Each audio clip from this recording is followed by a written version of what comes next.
Welcome back. They couldn't keep us away. It's Rocky Top Review, and we understand, I think it's season 7. What did we say, 7? Yeah, 7. I've retired. You've retired several times. After the 5th, 6th, and hopefully after the 7th year, but I'm back. And you're like Sugar Ray Leonard. You just keep retiring. Yeah, but I feel like Sugar Ray after the last couple of fights. So. Hey, welcome in, everybody. Mix 104.1. Talk 101.3 The Buzz and MixTV.tv. Well, Tennessee enters their year 2 of the Josh Heupel era on Rocky Top. Plenty of buzz after a better-than-expected 7-6 season in 2021. Most of that buzz generated by an explosive offense that returns 8 starters and ranked in the top 10 nationally. While the Vols still have some work to do defensively to take another step forward in 2022, improved depth and athleticism on that side of the ball leaves room for optimism. This is year 7 for us, and welcome to Rocky Top Review. Stephen Shelten, Pastor Cox, Jason Cox, North Cleveland Baptist, and Pastor Rogers. Oh, Commissioner well, Rogers. I was going to say this morning, ladies and gentlemen, and Josh has an announcement here at the top of the broadcast. Commissioner Josh Rogers. Thank you. Thank you. He defeated unopposed, which I didn't know. And it was close. It was close. Very close. You won the bye week. Yeah. Yeah, exactly. Yeah, thanks.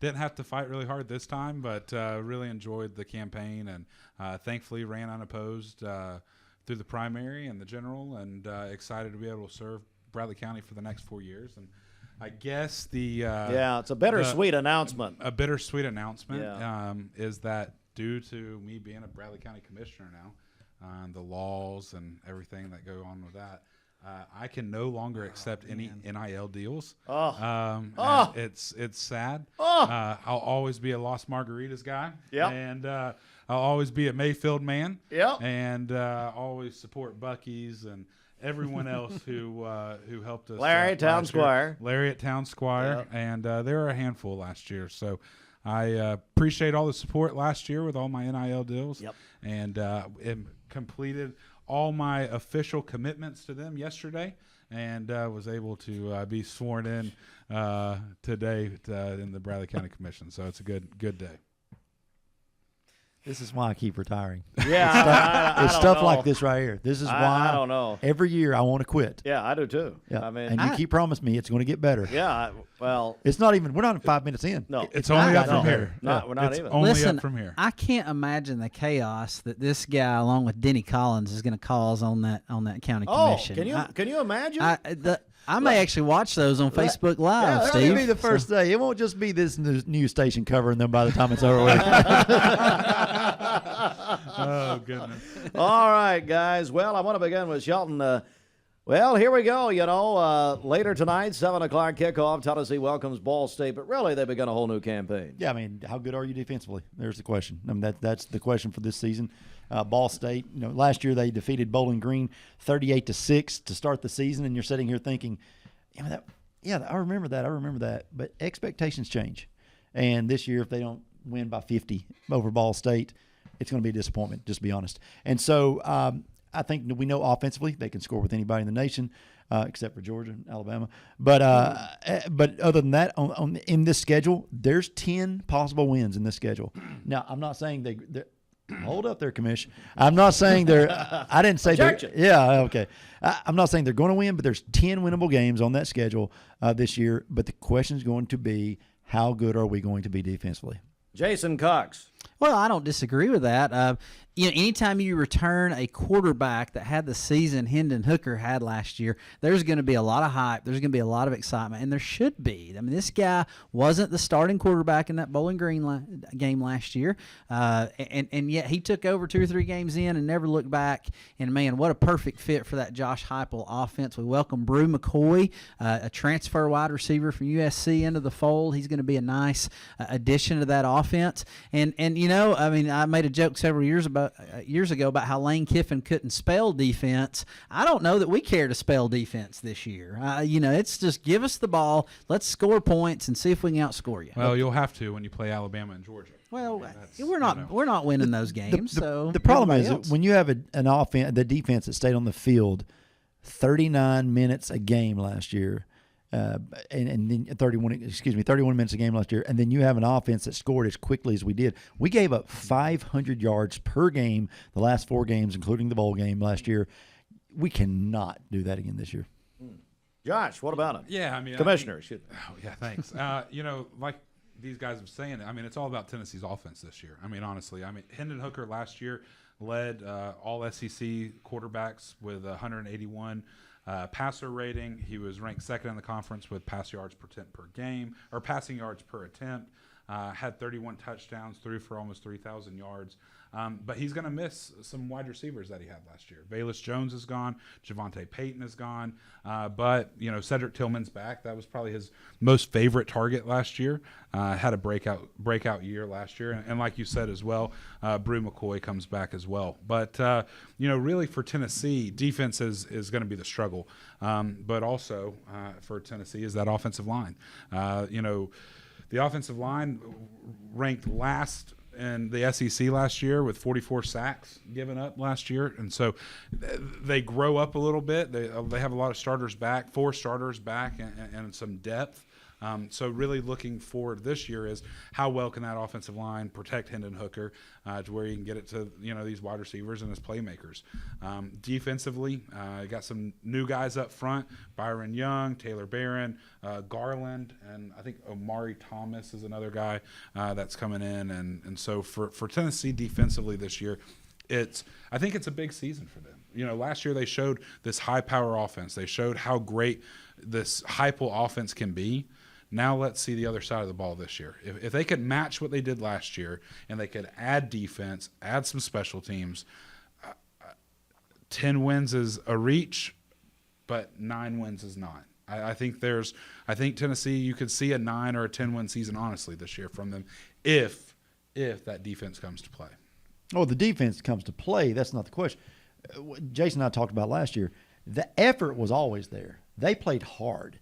It was just there was no depth. And you can play hard as you want to, but when you're playing hard and you're having to bend over and touch your knees after every game or after every play, that third and fourth quarter just gets long. I mean, we're the best team in the nation, the only undefeated team in the nation in the first quarter last year, after the first quarter. After that, it progressively got worse. And I just think if you get depth this year on the defensive side of the ball and you keep the intensity that you played with last year, then we could, again, 9-10-win season. All right, we're going to come back, take our first break here, and when we come back, more Rocky Top Review presented by CHI Memorial. We're back in just a moment.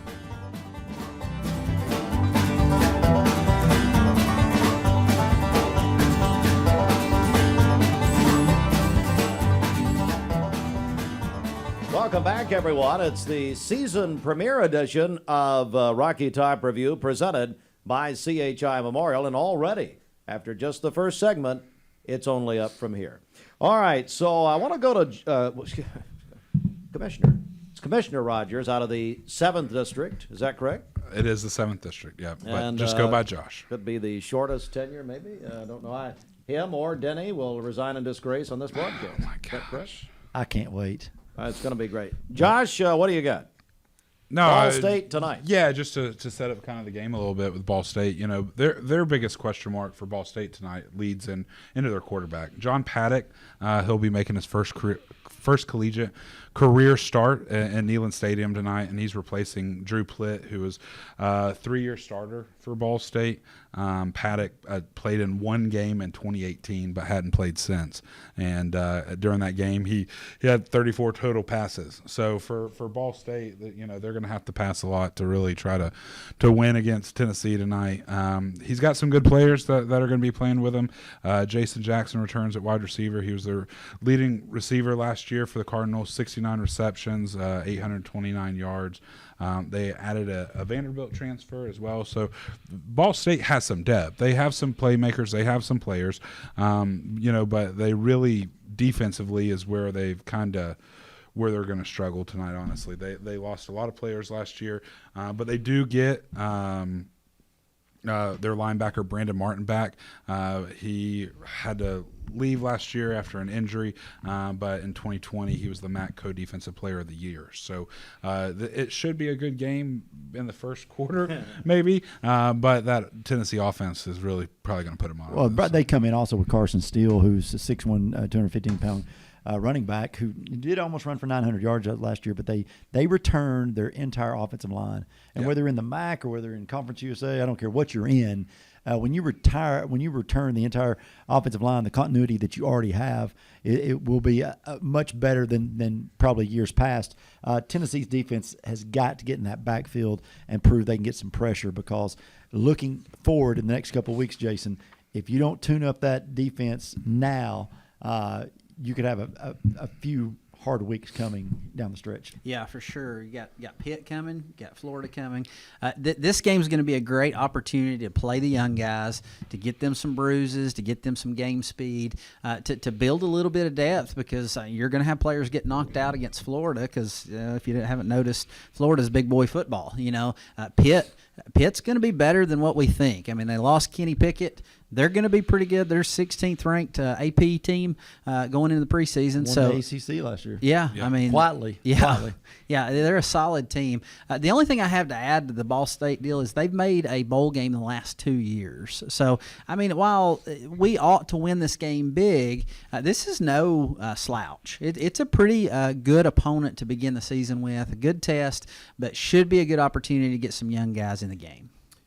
Most famous Ball State alum.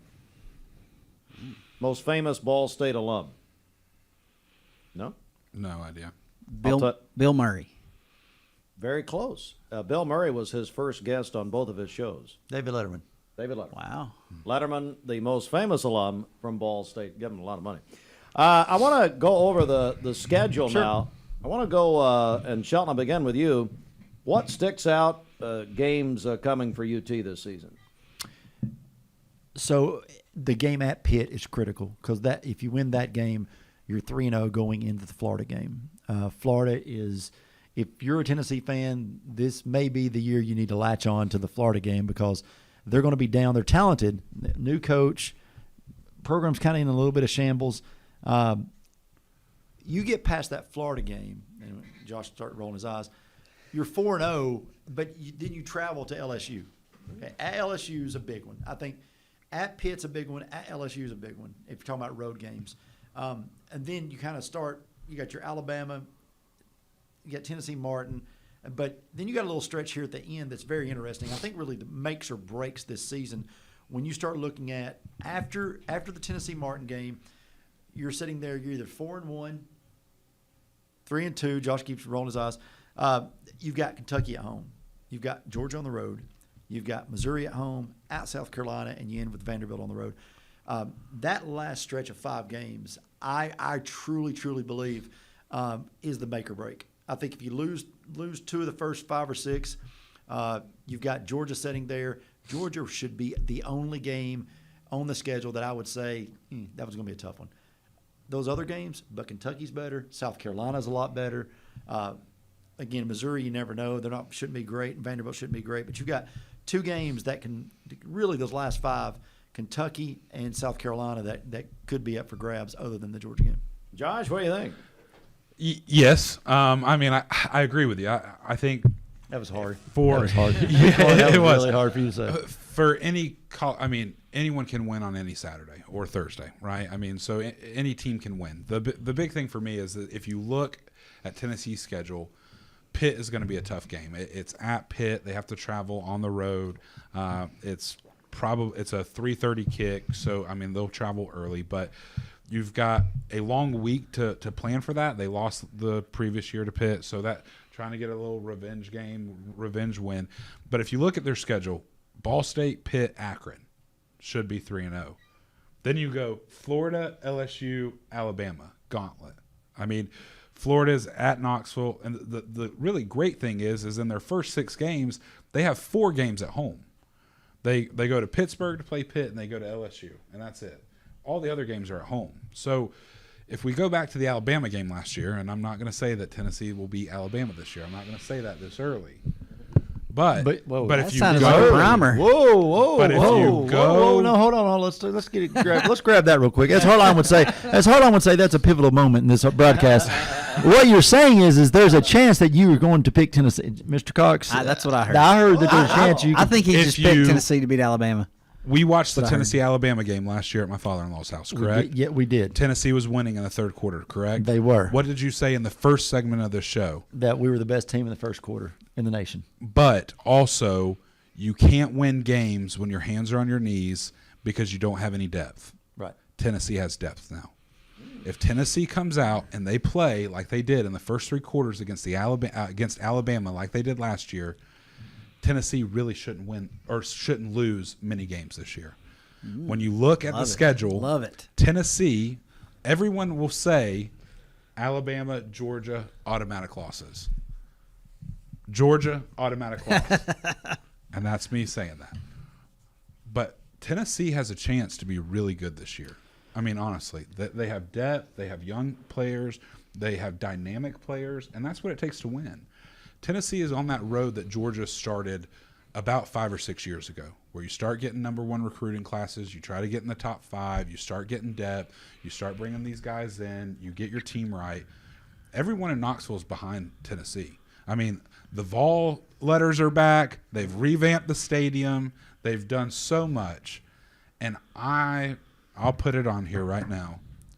Tennessee beats Alabama this year. Oh, my Yes. goodness. Coming right out of the chute. No NIL deal, so we're doing that. Austin, could you cut that and have it ready in 3 or 4 weeks, please? Yep. Tennessee Third beats Saturday in Alabama this year. October, I guess. Yeah. Hey, Reverend, what sticks out to Well, you? first of all, I would say, Commissioner, that's why you're on this show, because for a Georgia fan to say those words, especially after last year, that's meaningful to a Tennessee fan like me. They'll still be in second place. They'll still Well, be second in the SEC East. They won't play the SEC that's championship. fine. We'll come in behind Kentucky. That's all right. Listen, I think when you talk about the schedule, I think if you think Tennessee's a 9-win team, Josh alluded to 9 wins being a real possibility. Yep. If you think that, then you have to pay real close attention to Florida and Pitt, because you got to win both those to get to 9 wins. You just have to. If you lose one of those, if you lose both of them, 9 wins is long gone. If you lose one of them, it's going to be real tough. You know, if you think Tennessee's a 7-win team, then you might not have to win either one of those games. So I think as you look at the schedule, those first 2 real tests in Pitt and Florida are pivotal, just of how good can this team be in terms of numbers of wins. I agree with what Stephen Shelten said. Man, this show just keeps getting hard. We keep agreeing. That's with Shelton. 2. This is the year to beat Florida. You know, it's just, as a Tennessee fan, you look at it and you say, man, it may never happen if we don't do it this year. So, you know, we're going to beat Florida. Dave Molan, wherever you are, we're going to beat you. You know, that Pitt game, I really think that's a true toss-up. So that's the way I see the schedule, just kind of looking at the first third. It's all about how good can this team be. Can we get to 9 wins? Well, you got to win Pitt and Florida. If you think it's a 7-win team, then it probably doesn't matter. Well, 9 wins if you beat Pitt and Florida. 10 wins. 10 wins if you beat Pitt, Florida, and LSU. Wow. 10 wins if you lose to Florida and you lose to Georgia, but you beat Alabama. Whoa, LSU. man. Placement. So. Throwing down the gauntlet. All right, folks, here in just a moment, we're going to come back, take a break here. But, hey, it's a new feature this year of the Vol Network. They are now a 2-hour pregame for the first time in Vol Network history. So we're going to go to the Big Orange Countdown when we're done here. Stand by for that at 5 o'clock. Kickoff at 7 o'clock tonight right here on Mix 104.1, presented by TVFCU. Download the Mix 104.1 app at mymix1041.com. Listen on your phone or mobile device. We're back in a moment.